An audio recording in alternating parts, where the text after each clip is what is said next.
Hello everyone, আজকে আমরা দেখব দি অ্যাপোথেকারি ডায়েরিজের সিজন 1-এর 18 নম্বর পর্বের এক্সপ্লেনেশন। তাহলে আর দেরি কেন, চলো শুরু করা যাক আজকের এক্সপ্লেনেশন। আর হ্যাঁ, ভিডিওটা লাইক আর চ্যানেলটা সাবস্ক্রাইব করতে একদম ভুলো না কিন্তু। তো গল্পের শুরুতেই আমরা দেখতে পাই মাও মাও জিনশিকে বিদায় জানাচ্ছে আর এরপর নিজের কোয়ার্টারের দিকে ফিরে যাচ্ছে। আর এর পরের সিনেই মাও মাও দেখে তার ছোটবেলার একটা ভয়ঙ্কর দুঃস্বপ্ন। মানে বুঝতেই পারছো এখানে কিছু একটা গড়বড় হতে চলেছে। স্বপ্নে সে দেখছে একজন মহিলা তার দিকে একটা ছুরি নিয়ে এগিয়ে আসছে অ্যান্ড সাডেনলি কিছু বুঝে ওঠার আগেই তার ঘুমটা ভেঙে যায়। ঘুম থেকে উঠে মাও মাও নিজের আঙুলের দিকে তাকিয়ে বিড়বিড় করে বলে, আমি জিনশিকে ওই গণিকার ব্যাপারে বলেছি, সম্ভবত এই কারণেই স্বপ্নটা দেখলাম। তো সামনে এগোনোর আগে তোমাদের একটা ছোট জিনিস জানিয়ে রাখি, এপিসোড 17-তে মাও মাও জিনশিকে যে গণিকার কথা বলেছিল সে আসলে মাও মাও এর নিজেরই মা ছিল। আর ঠিক এই কারণেই অনেক দিন পর মায়ের ব্যাপারে কথা বলায় মাও মাও তার স্বপ্নটা দেখে। আর এই যে স্বপ্নটা মাঙ্গাতে দেখানো হয়েছিল যে এই সিনটায় মাও মাও এর মা লিটারালি নিজের একটা আঙ্গুল কেটে ফেলেছিলেন। এখন তিনি কেন এমনটা করেছিলেন তার কারণটা বেশ গভীর। শুধু এটুকু জেনে রাখো যে কাউকে নিজের লয়্যালটি বা বিশ্বস্ততা প্রমাণ করার জন্যই তিনি এমনটা করেছিলেন। বাকিটা তোমরা তো নিজেরাই অনুমান করে নিতে পারো। তোমাদের কি মনে হয়? যাই হোক, গল্পে ফেরা যাক। এরপর মাও মামের বাবা তাকে কিছু ওষুধপত্র দিয়ে ভার্ডিগ্রিস হাউসে যেতে বলেন। মাও মাও ওষুধগুলো নিয়ে যখন ভার্ডিগ্রিস হাউসে পৌঁছায় তখন সে দেখে যে দিদা আর পাইরিন কোনো একটা বিষয় নিয়ে মারাত্মক তর্ক করছে। আর এই সুযোগে মাও মাও লিটারালি ওখান থেকে চুপচাপ কেটে পড়ে আর সোজা চলে যায় অ্যানেক্স বা উপভবনের দিকে। মানে ঝগড়াঝাটি এড়িয়ে চলার সেরা উপায় আর কি। এটা দেখে পাইরিন অবাক হয়ে বলে, মাও মাও আজ উপভবনের দিকে যাচ্ছে, বিশ্বাসই হচ্ছে না। তো বন্ধুরা, এই সেই অ্যানেক্স যার ব্যাপারে আমি সম্ভবত তোমাদের এপিসোড 8-এ বলেছিলাম। আজ আমরা ফাইনালি জানতে পারবো যে এই অ্যানেক্সের ভেতরে আসলে কি আছে আর এখানকার সাথে মাও মাও এর সম্পর্কটাই বাকি। এরপর সিন শিফট হয় আর আমরা দেখি মাও মাও অ্যানেক্সের ভেতরে ঢোকে আর সেখানে একজন অসুস্থ মহিলাকে দেখে তাকে ওষুধ খাওয়াতে শুরু করে। অন্যদিকে আমরা দিদাকে দেখতে পাই, যার কাছে একজন কর্মচারী এসে খবর দেয় যে লাকান আবার এখানে এসে হাজির হয়েছে। অ্যান্ড ভাই, খবরটা শুনেই ঠাকুমার মেজাজ একেবারে শতবে চড়ে যায়। সে বলে, লোকটা তো একেবারে জ্বালিয়ে মারছে, যাও মেয়েকে ওর কাছে পাঠিয়ে দাও। এই সময় মাও মাও ওই অসুস্থ মহিলার দিকে তাকিয়ে তার রোগটা নিয়ে ভাবছে। আসলে এই মহিলার সিফিলিস নামের একটি রোগ হয়েছে, যেটা ট্র্যাপোনেমা প্যালেডাম নামক ব্যাকটেরিয়ার কারণে এবং অতিরিক্ত শারীরিক সম্পর্কের ফলে ছড়ায়। শুধু তাই নয়, এই রোগের ফলে যদি কোনো মহিলা প্রেগনেন্ট হয় তবে তার সন্তানের মধ্যেও এই রোগ ছড়িয়ে পড়তে পারে। এই রোগের মোট 4টি স্টেজ আছে, যার ব্যাপারে তোমরা ইন্টারনেটে বিস্তারিত জানতে পারো। তবে সহজ করে বললে, এই রোগের যদি সময়মতো চিকিৎসা না করা হয় তাহলে পরিস্থিতি মারাত্মক হয়ে ওঠে এবং রোগী ধীরে ধীরে তার স্মৃতিশক্তি হারাতে শুরু করে। আর এই মহিলার সাথেও ঠিক তেমনটাই হচ্ছিল। মাও মাও এর বাবার দেওয়া ওষুধগুলো ঠিকঠাক কাজ তো করছিল, কিন্তু এই মহিলার উপর তার কোনো প্রভাবই পড়ছিল না। কিন্তু কেন? আসলে তখনও পর্যন্ত এই রোগের কোনো সঠিক অ্যান্টিডোট তৈরি করতে মাও মাও বা তার বাবা কেউই শেখেনি। মজার ব্যাপার হলো, যখন মাও মাও এর বাবা প্রথম ভার্ডিগ্রিস হাউসে এসেছিলেন তখন নতুন লোক ভেবে কেউ তাকে বিশ্বাসই করেনি। যদি তারা তখন এই রোগের কথা খুলে বলতো তাহলে হয়তো তিনি তখনই এই মহিলাকে সারিয়ে তুলতে পারতেন, কিন্তু তারা রোগটাকে লুকিয়ে রেখেছিল আর মহিলাটিও নিজের খেয়াল রাখেনি, যার ফলে তার অবস্থা দিন দিন আরো খারাপ হতে থাকে। আর এই কারণেই তাকে কাস্টমারদের থেকে দূরে এই উপভবনে লুকিয়ে রাখা হয়েছে। আর বন্ধুরা, তোমাদের জানিয়ে রাখি, এই অসুস্থ মহিলাটি আর কেউ নন, ইনি হলেন মাও মাও এর মা। যদিও এপিসোডে যেভাবে দেখানো হয়েছে তাতে অনেকেই কনফিউজড হতে পারে যে ইনি সত্যি মাও মাও এর মা কিনা, কিন্তু এখন পর্যন্ত আমরা যা যা দেখেছি সেই অনুযায়ী ইনি মাও মাও এর মা। অ্যান্ড অফকোর্স সামনে আরো অনেক কিছু পরিষ্কার হবে। যাই হোক, মাও মাও দেখে যে ঘরের ভেতরের ওষুধের গন্ধটা অসহ্য ছিল, তাই সে সেখানে কয়েকটা ধূপকাঠি জ্বালিয়ে দেয়। ঠিক তখনই একটা ছোট্ট মেয়ে প্রায় দৌড়াতে দৌড়াতে দিদার একটা বার্তা নিয়ে সেখানে আসে আর মাও মাওকে বলে, লাকার নামের ওই লোকটা আবার এসেছে, ঠাকুমা তোমাকে বলেছেন ও না যাওয়া পর্যন্ত এখানেই থাকতে। এই বলে মেয়েটা সেখান থেকে চলে যায়। মাও মাও একটা দীর্ঘশ্বাস ফেলে মনে মনে ভাবে, আমি যতক্ষণ এখানে থাকবো ওই লাকান তো এখান থেকে যাবেই না, কারণ সে তো এখানকার পুরনো আর বেশ পরিচিত কাস্টমার। মাও মাও এর ভাবনার মাঝে অসুস্থ মহিলাটি একটা অদ্ভুত খেলা খেলতে শুরু করে। তাকে দেখে মাও মাও বিরক্ত হয়ে বলে, বোকা মহিলা, আর এটা বলে সে এক কোনায় মন খারাপ করে বসে পড়ে। কিছুক্ষণ পর মেই সেখানে আসে আর মাও মাওকে জানায় যে লাকান চলে গেছে। তোমাদের মেইয়ের একটা সিক্রেট বলি, আসলে ঠাকুমা মেইকে লাকানের কাছে পাঠিয়েছিল, কারণ মেই গো আর সগি খেলতে দারুণ পারদর্শী। অ্যান্ড গ্যাস হোয়াট, লাকানকে সামলানোর জন্য এটাই ছিল সেরা উপায়। মেই মাও মাওকে বলে যে ঠাকুমা তাকে আবার রক্ষিতা হওয়ার অফার দিয়েছে। মাও মাও বলে, আমার যদি এই চাকরিটা না থাকতো তাহলে এই বুড়িটা আমাকে এতদিনে বিক্রি করে দিত।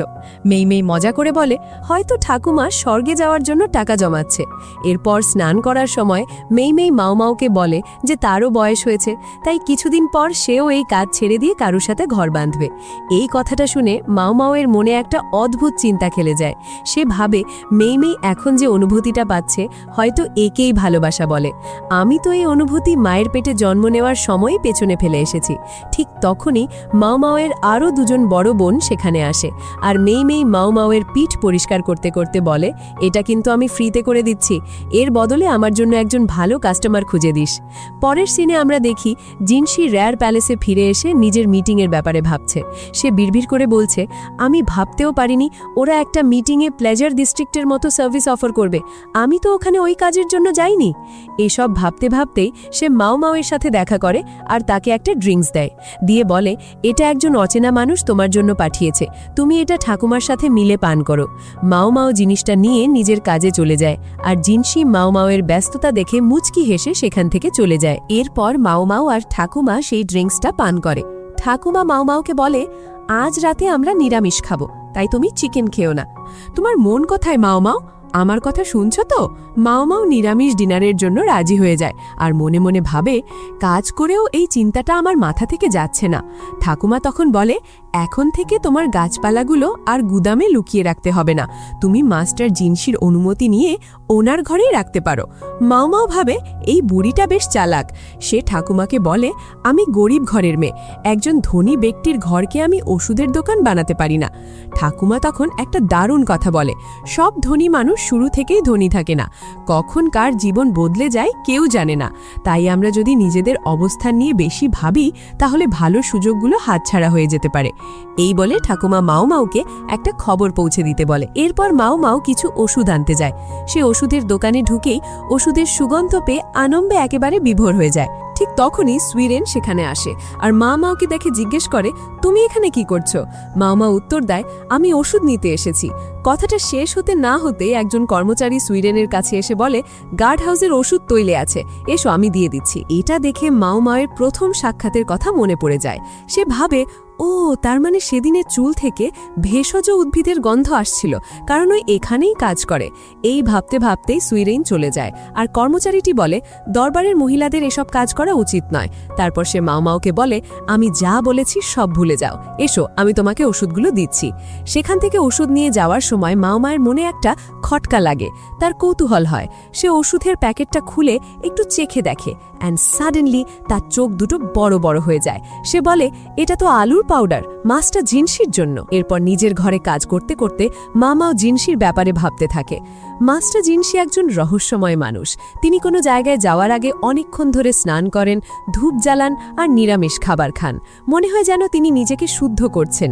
একজন নপুংসক হয়ে, তাও আবার এত ধনী, এত উচ্চ পদে থেকেও তিনি কেন একজন নপুংসক? অন্যদিকে জিনশি গাউসুনকে বলছিল ওই মেয়েটার বাবা একজন নপুংসক ছিলেন। গাউসুন বলে, সে যদি আগের ডাক্তারের কাছে শিখে থাকে তাহলে তার এত জ্ঞানী হওয়াটা স্বাভাবিক, কিন্তু তার বাবা এখানে কি এমন কেউ ছিল যে এত বুদ্ধিমান ছিল? গাউসুনের কথা শেষ হতে না হতেই লাকান সেখানে এসে হাজির হয়, আর সোজা জিনশিকে বলে, তাহলে আমাদের সেই পুরনো আলোচনাটা শুরু করা যাক যেটা আমরা অসম্পূর্ণ রেখেছিলাম। জিনশি বলে, মনে হচ্ছে তুমি অনেক চাল চেলেছ। লাকান উত্তর দেয়, একজন চোরের মুখ থেকে এই কথাটা মানায় না। আমি ওই বুড়িটাকে মানাতে 1 দশক কাটিয়ে দিয়েছি, তাই তুমি যা দাম চাইবে আমি দিতে রাজি। আমি আগের মতো ভুল আর করতে চাই না। জিনশি ঠাঙ্গা গলায় বলে, আর যদি আমি তাকে দিতে অস্বীকার করি? লাকান তখন বলে, তুমি একটা জিনিস গুনতে ভুলে গেছো যেটা তোমার মতো উচ্চ পদাধিকারীর পথে বাধা হয়ে দাঁড়াতে পারে। জিনশি মনে মনে ভাবে, তার মানে ও আমার দুর্বলতাটা ঠিকই ধরে ফেলেছে। লাকান বলে, আমার শুধু একটাই চিন্তা, আমার মেয়ে কি ভাববে। এই কথাটা শুনে জিনশির রাগ হয়, কিন্তু সে মনে মনে স্বীকার করে নেয় যে আমি এটা মানতে না চাইলেও লাকানে মাওমাওয়ের আসল বাবা। জিনশির ভাবনার মাঝেই লাকান বলে, আমার মেয়েকে বলে দিও তার বাবা তার সাথে দেখা করতে চায়। এই বলে লাকান সেখান থেকে চলে যায়। এরপর সিন শিফট হয়, আর আমরা দেখি জিনশি মাওমাওয়ের কাছে গিয়ে বলছে, লাকান তোমার সাথে দেখা করতে চায়। কথাটা বলার সাথে সাথেই মাওমাওয়ের মুখের এক্সপ্রেশন এমনভাবে বদলে যায় যা দেখে জিনশি লিটারেলি চমকে যায়। ওই ভয়ঙ্কর রূপ দেখে সে তাড়াতাড়ি বলে, আমি ওকে মানা করার কোনো না কোনো অজুহাত খুঁজে নেব। এই কথা শুনে মাও জিনসিকে ধন্যবাদ জানিয়ে সেখান থেকে চলে যায়। মাও চলে যাওয়ার পর জিনসি ভাবে, আমি প্রথমবার ওর এমন চেহারা দেখলাম, আমি ওই মুখটা আর দ্বিতীয়বার দেখতে চাই না। অন্যদিকে আমরা মাওকে দেখি যে ভাবছে শেষ পর্যন্ত ওরা জেনেই গেল যে লাকান আর আমার মধ্যে কি সম্পর্ক। এই ভাবতে ভাবতে মাও ভেষজ উদ্ভিদ সংগ্রহের জন্য বাগানে যায়, আর সেখানে তার আবার সুইরেনের সাথে দেখা হয়। সুইরেন বলে, এটা একটা আনঅফিশিয়াল বাগান, তাই তুমি এখানে আর না এলেই ভালো হয়। মাও জিজ্ঞেস করে, তুমি এখানে কি লাগাচ্ছ? সুইরেন উত্তর দেয়, আমি এখানে কাউকে পুনরুজ্জীবিত করার ওষুধ লাগাচ্ছি। মা অবাক হয়ে বলে, এমন কোনো ওষুধ আছে যা মৃতকে জীবন দিতে পারে? যদি থাকে তাহলে ওটা আমার যে কোনো মূল্যে চাই। সুইরেন হেসে বলে, আমি তো মজা করছিলাম, কারণ তুমিও তো একজন অ্যাপোথেকারি। এরপর সুইরেন বলে, আমি কিছুদিন পর এখানে মর্নিং গ্লোরি লাগাবো। এই বলে সে চলে যায়, আর মাও তার দিকে তাকিয়ে থাকে। তো বন্ধুরা, এখন প্রশ্ন হলো, সুইরেন কি সত্যি সত্যি পুনরুজ্জীবিত করার ওষুধের কথা বলেছিল, নাকি শুধুই মজা করছিল? আর মাওয়েরই বা এমন একটা ওষুধ কেন লাগবে? সে কাকে বাঁচিয়ে তুলতে চায়? আর অ্যানেক্সের ভেতরে থাকা ওই মহিলাটি, মাওয়ের মা, কেন নিজের আঙ্গুল কেটেছিলেন? এই সব প্রশ্নের উত্তর আমরা এই সিরিজের আগামী এপিসোডগুলোতেই জানতে পারবো। যদি ভিডিওটি ভালো লেগে থাকে তাহলে একটা লাইক আর বন্ধুদের সাথে শেয়ার করতে ভুলো না কিন্তু। দেখা হবে খুব তাড়াতাড়ি পরের এপিসোডের এক্সপ্লেনেশন নিয়ে। ততক্ষণ পর্যন্ত take care and good bye.